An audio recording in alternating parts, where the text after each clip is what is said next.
आणि जरा जास्त भाजलंय तर थोडं आणखीन सांग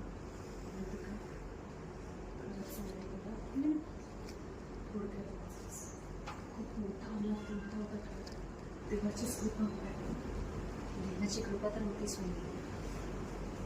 पण तिकडे ऐश्वर्या वेळेत पोचली म्हणून माझा जीव वाचला. इतकी आग पसरली होती ना तिथे, मला काही कळतच नव्हतं. एका क्षणात सौमित्र, तुम्ही, आई, नाना, दादा सगळ्यांचे चेहरे माझ्या डोळ्यासमोर गेले. मला तर वाटत होतं सगळं संपलं. अभद्र तोंडातनं काही काढायचं नाही. आणि ह्या सगळ्या वाईट आठवणी आहेत ना त्या आपण पुसून टाकायच्या.